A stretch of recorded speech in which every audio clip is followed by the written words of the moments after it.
Hello student, मैं कीर्ति Awasthi, diet lecturer, Ganeshpur, Barabanki से। आज हम लोग फूड एंड न्यूट्रिशन का नेक्स्ट टॉपिक बैलेंस डाइट के बारे में जानेंगे। बैलेंस डाइट हम सभी के लिए आवश्यक है। हम सभी जो है अपने शरीर को किस प्रकार से नरिश कर सकते हैं, क्योंकि आजकल की लाइफस्टाइल बहुत भागम भाग वाली हो गई है। लोगों के पास समय की कमी है और इस कमी के कारण हम पेट तो भर लेते हैं, लेकिन उस थाली में नरिशमेंट नहीं परोस पाते हैं, जो कि हमारे शरीर को नरिष्ट नहीं करता है और हमारा शरीर रोगों से ग्रस्त हो जाता है या माल न्यूट्रिशन के या अंडर न्यूट्रिशन के जो है अंतर्गत आ जाता है। तो इसलिए ज़रूरी है कि हम बैलेंस डाइट क्या होता है और किस प्रकार से इसका उपयोग अपनी लाइफ स्टाइल में कर सकते हैं, ताकि हम स्वस्थ जीवन जी सकें। देखिए, बैलेंस डाइट को जानने के लिए सबसे पहले तो इसकी एक सिंपल परिभाषा पता होनी चाहिए।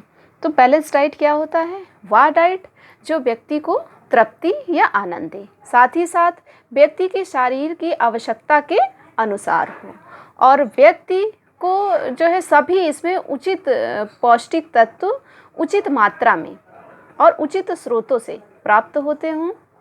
साथ ही साथ बैलेंस डाइट व्यक्ति की आर्थिक और सामाजिक स्थिति के अनुसार होना चाहिए और बैलेंस डाइट व्यक्ति की आदतों और रुचियों के अनुकूल होना चाहिए, ताकि जैसे कि हम न्यूट्रिशन के लिए ये नहीं कह सकते हैं कि आप 2 अंडे रोज़ खाइए। अगर कोई वेजिटेरियन है तो वो अंडे प्रेफर नहीं करेगा, फिर उसके लिए मिल्क है, सोयाबीन है या अन्य माध्यमों से हम उसकी प्रोटीन प्रोवाइड कराएंगे। इसी प्रकार से हर एक व्यक्ति को हम प्रोटीन की पूर्ति के लिए पनीर खाने को नहीं कह सकते हैं, क्योंकि सबकी आर्थिक स्थिति अलग अलग होती है। तो उसके लिए हम क्या बताएंगे कि जो है प्रोटीन के सस्ते वाले साधन कौन से हैं, और अगर जो है बॉडी अलाउड करती है, मनी अलाउड करती है, तो हम और किन किन साधनों का उपयोग अपने बैलेंस डाइट में कर सकते हैं। तो बैलेंस डाइट के जो ये टर्म्स हैं आए, इनको पहले समझते हैं। पहला तो व्यक्ति के शरीर की आवश्यकता के अनुसार होना चाहिए। देखिए, हर एक व्यक्ति की शारीरिक आवश्यकता अलग अलग होती है। छोटे बच्चे जो इन्फेंट हैं, उनके शरीर की आवश्यकता अलग होगी। बाल्यावस्था के जो बच्चे होंगे, उनकी अलग होगी। किशोर की अलग होगी और एक वृद्ध की अलग होगी। इसी प्रकार से एक प्रौढ़ व्यक्ति की भी भिन्न भिन्न शारीरिक आवश्यकता होती है। प्रौढ़ व्यक्ति अगर बहुत ज़्यादा शारीरिक श्रम करने वाला है तो उसको ज़्यादा मात्रा में एनर्जी की आवश्यकता होगी।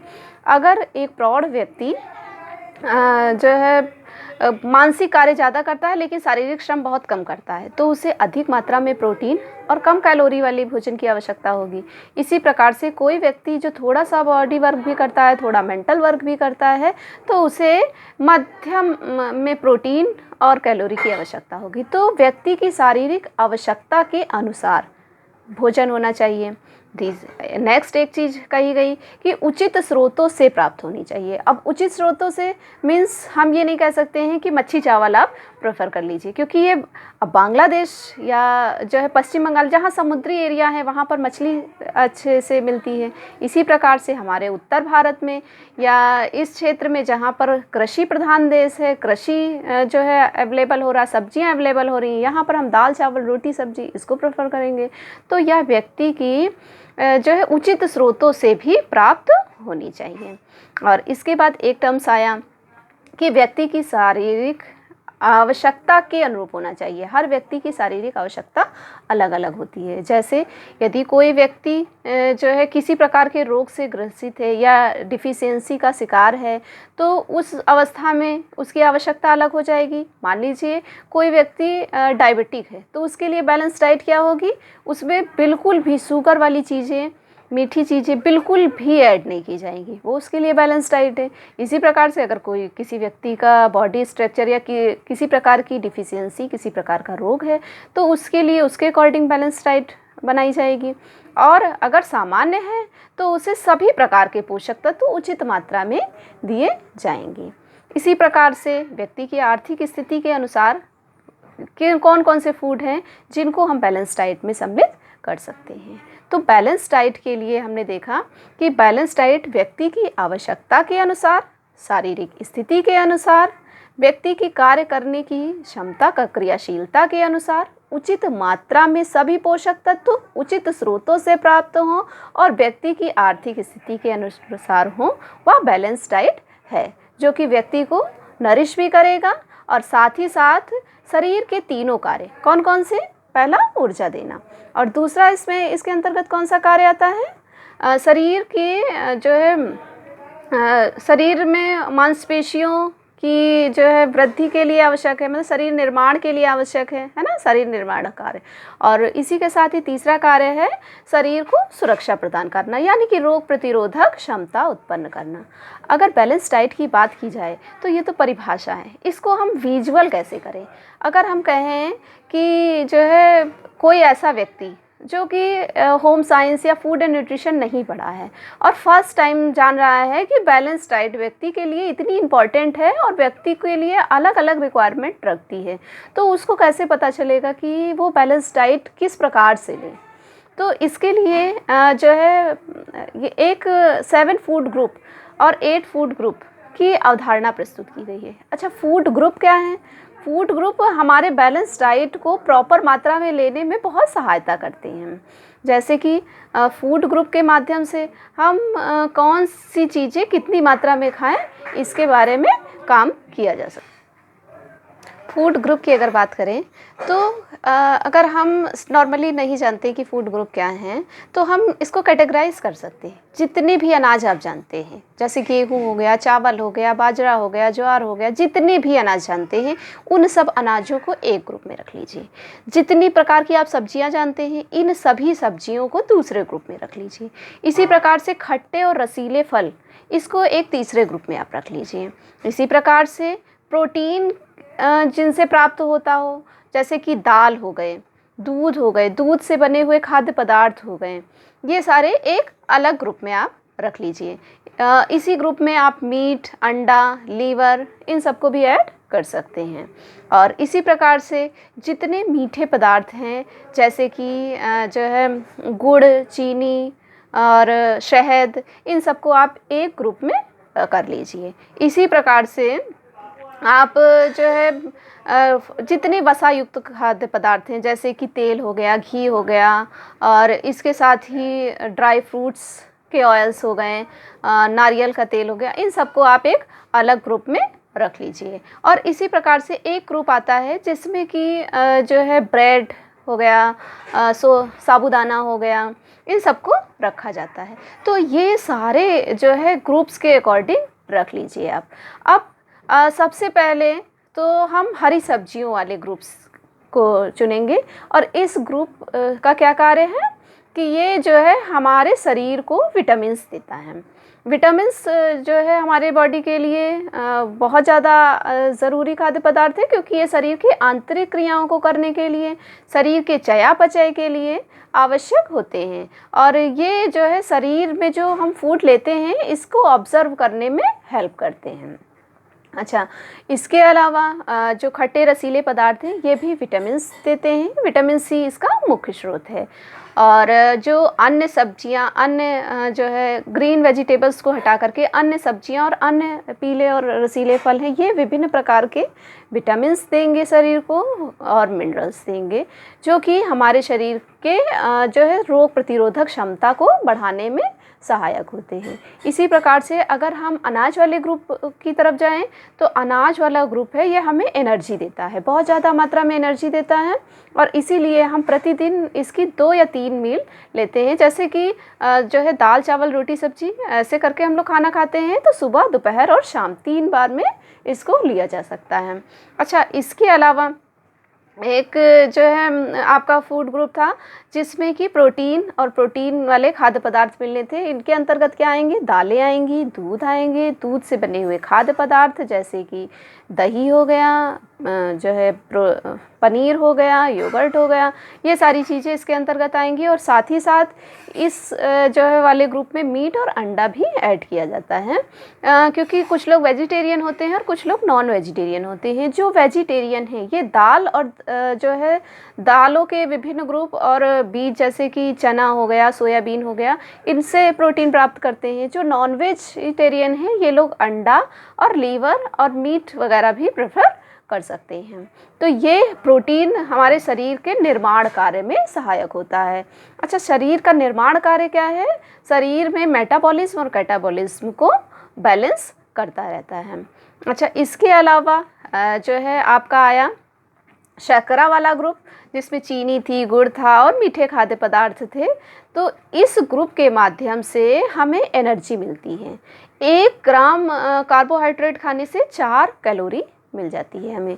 तो ये वाला ग्रुप चूँकि जो है, अगर इसको ज़्यादा मात्रा में हम कंज्यूम कर लेंगे तो क्या होगा, शरीर में ज़्यादा एनर्जी हो जाएगी और ये एनर्जी हमारे शरीर में इकट्ठी होती रहेगी। तो इसलिए इस वाले ग्रुप को जो है ना बहुत ज़्यादा कम, ना बहुत ज़्यादा यूज करना चाहिए। अच्छा, एक ग्रुप है जिसमें वसा और तेल ये सारी चीज़ें आई थी, तो इस वाले ग्रुप को सबसे कम यूज करना चाहिए। रीज़न ये है कि वसा या फैट है, ये फैटी एसिड के रूप में टूटता है और हमारे शरीर को नरिश तो करता है, लेकिन ये बहुत देर से पचता है और देर से पचने के कारण ये पाचन क्रिया में भी रुकावट डालता है।